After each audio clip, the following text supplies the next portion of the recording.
Aloha from my radio desk here on Molokai, Hawaii. This video is going to be a little bit different than I've had in the past. Most of my videos are about shortwave radio, and this one kind of is, but it's geared towards people who are thinking of starting a podcast. I started a shortwave radio show, and you might know that if you've been to this channel before, and you can check it out afterwards. I'll have some links at the end of the video here. But I want to have everybody think about possibly doing a shortwave radio broadcast instead of or starting out before they do a podcast. It really makes a lot of sense, and I'll go over some of those things in the video. First off, for podcasts, there are so many, and the competition is fierce for podcasts. Many people put out podcasts, and they're not even viewed, or only get about 10 views or 3 views, and it's really hard to get started.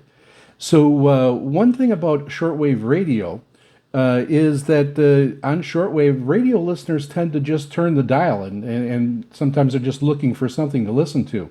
When they know there's certain programs on at certain times, it's just like television, where they will turn in. So once they find your broadcast, you will have some regular listeners if you can keep their interest with your broadcast. So first off, what is shortwave radio? There are some negatives on this, and there's some positives, and I really think the positives outweigh the negatives to at least give it a try and start out with a shortwave radio broadcast instead of just doing a podcast. So first off, shortwave radio, there are many ways to listen to shortwave radio. There are, of course, shortwave radios out there that you can purchase, and they're very cheap. You can get radios as cheap as around $10, and then, of course, you can, if you get into the hobby, you can spend as much money as you want. But for general purposes, you can get on and start listening to shortwave for about $25 with a halfway decent radio. Now, for a shortwave, there are also different ways you can listen. You can also listen online. There are what's called web SDR, and SDR is software defined radio, and that's where people put their radios online, and then other people can go and use their radio to listen. So you can Kiwi SDR is one of those sites. You can Google that, go over and check it out. I will have the links to some of the items that I mentioned here in the description. But Kiwi SDR, if you go there and Google that, a list of different locations for radios will show up, and then you just pick one and then type in your frequency and start listening. It's that easy. So it's not difficult to do, just as easy as a podcast. And then, of course, everybody pretty much knows how to work a radio, and working a shortwave isn't much different. Shortwave radios do tend to perform better with bigger antennas or better external antennas, but depending on your location, you may not need that. Just the regular telescopic antenna that comes with the radio will definitely work. So let's get into a couple of the benefits of it. First off, it's fairly inexpensive to get into. There's quite a few, and I'm going to be talking about North America here for an example. In the United States, there are a few stations that you can contact that actually sell airtime, and you can put your program on them. And just for an example, WBCQ, WRMI. So those are just a couple, and I will have a list of about 3 or 4 more. WWCR is another one. And you can check those out, and the prices will vary, but in general, it's about $60 per hour. And then depending how often you want to broadcast and that type of thing, you can end up working that out with the station. But you can get your broadcast out there relatively quickly. What I ended up doing, I started thinking about this back in December, and then I got serious and started sending out emails to some of the stations in mid-February. And then I decided, mid-January. And then by the end of January, I decided I wanted to go with WRMI. And so I chose them, and we were ready to go. And they pretty much said, well, as soon as you get me a broadcast recorded, we can get it on the air. So by the time I got myself set up, it was the end of February. So by the time I decided, right around the start of February to when I had my first broadcast was the end of February, and I was on the air. So it's very quick, very easy to do. It's just a simple upload once you have a broadcast ready, and then there's just some timing of when you want to have it done. And that's a few of the things that you'll have to go through when you decide, and you're deciding which station to go with. You're going to want to be looking at which days you can choose. If you're going to be a weekly show, a monthly show, a daily show. So you'll want to check and see what times are available also, time slots. And the last one is the frequency. Now with shortwave, depending on the frequency, that's going to depend where the broadcast is beamed to.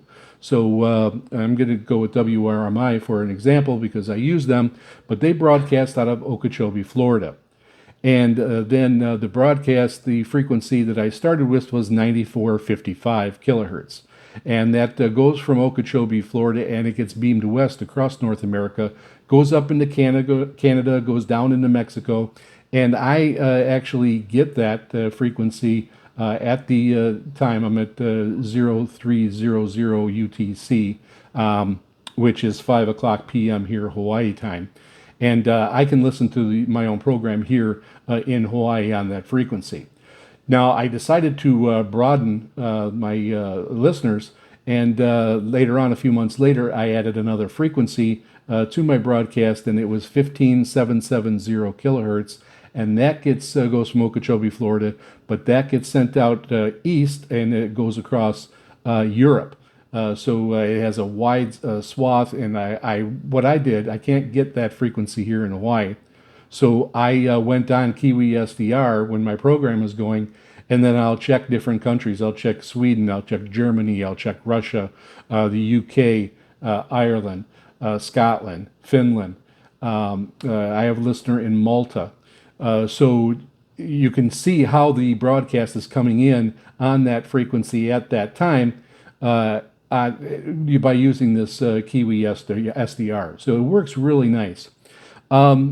And the other thing that it does help with, and if you're just starting out with a podcast, is getting your rhythm and being able to be a little bit more professional or project what you want to. And it's a little rough at the start, and I'm that way still. So you could tell the beginner from somebody who's been doing it for a little while to somebody who's been doing it for decades.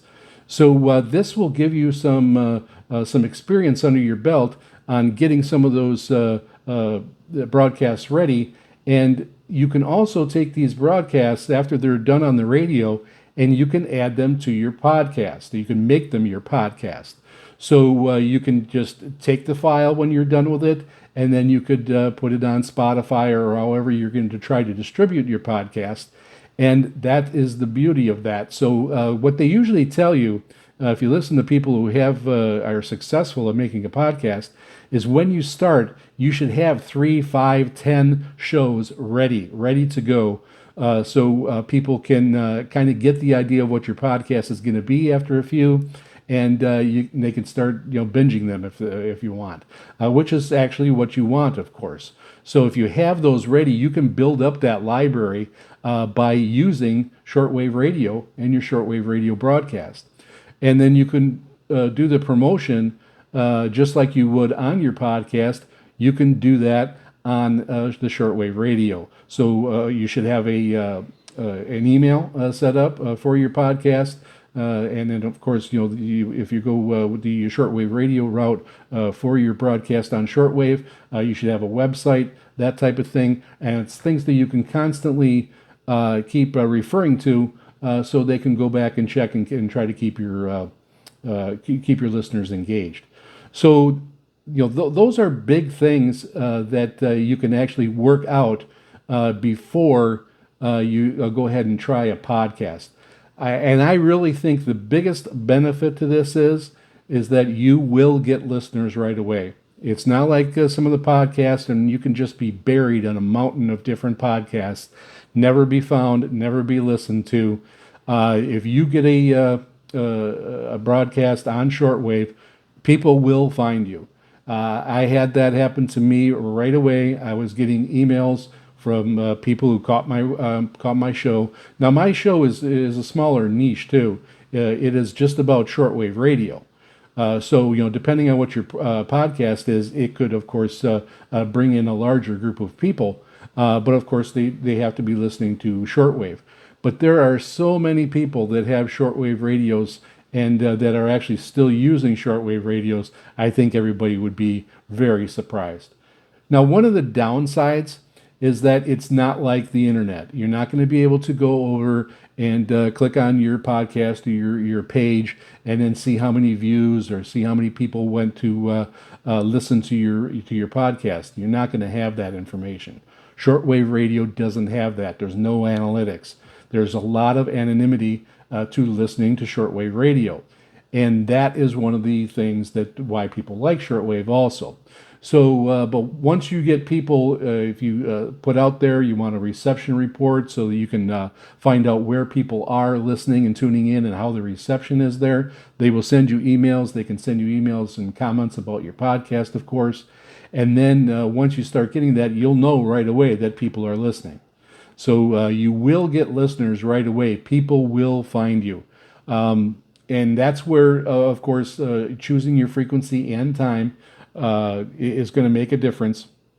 But that is something too that you can always change. It's always best to try to keep the same one for continuity.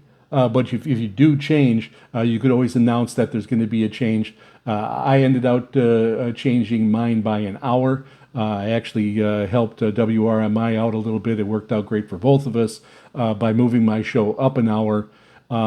It helped them out for staffing, and it actually helped me out also. So it worked out really well. So just be open to changes like that and watching it. But you'll be able to tell. And then also, if you're referring to a website that you have, you'll be able to watch for visits to your website and page hits and what people are looking at. So you'll definitely be able to get some information on it, and it's not going to be. It's going to be a little bit more vague than a podcast because there could be 10 times, even 100 times more people listening, and they're not getting back to you. They're not communicating that with you. With a podcast, you can see on there that you had three listeners or 5 views on your podcast, and they made it through 15 minutes of your show. You won't have that here. But do you know if you're getting some people responding to you and sending you emails, there's a lot more people out there listening because there's literally hundreds of millions of these radios out throughout the world that people are listening to. So it is something that a lot of people I don't think are really giving it a thought, especially when they're starting a podcast. So I just wanted to put this out there that it is something that can be beneficial and it'll help you get you in your groove for making the podcast. You'll be able to see if you like it. It's actually relatively inexpensive. You can get a free website, and so really all you're going to be doing is paying for the airtime, which really isn't that bad either. So this can get you started, and it's going to get, like I said, it's going to get you listeners. That is the big thing. So think about that. If you do have any questions about any of this and getting started in shortwave and with a shortwave broadcast, you can send me an email at vosrint@yahoo.com. You can also check out my website at vosrinternational.com. That's for my radio show, and you can check it out and see how I tie the two together. But then also, of course, you can leave it right in the comments here on YouTube. Leave me a question, and I'd be happy to answer it. But I'll have some links to some of the stations that allow you to purchase airtime in the description. So that'll be in there. And really, the last thing I'll go over is equipment. It's really not going to be any more or any different than a podcast. I ended up starting my broadcast with probably one of the cheapest microphones you can get.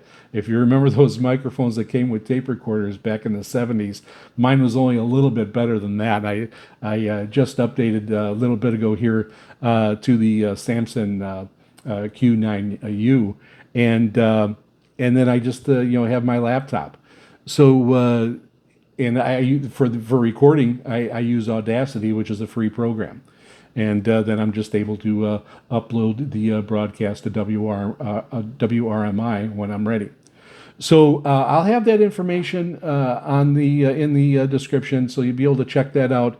But think about instead of just doing a podcast, maybe starting out before you do your podcast, start out with a shortwave radio broadcast and see if that works for you. It might get you started out and get you some listeners before you turn to maybe solely doing a podcast and not doing the radio show afterwards. But I think you might find that you're going to get a following on shortwave radio. All right, from my radio desk here on Molokai, Hawaii, aloha, everyone.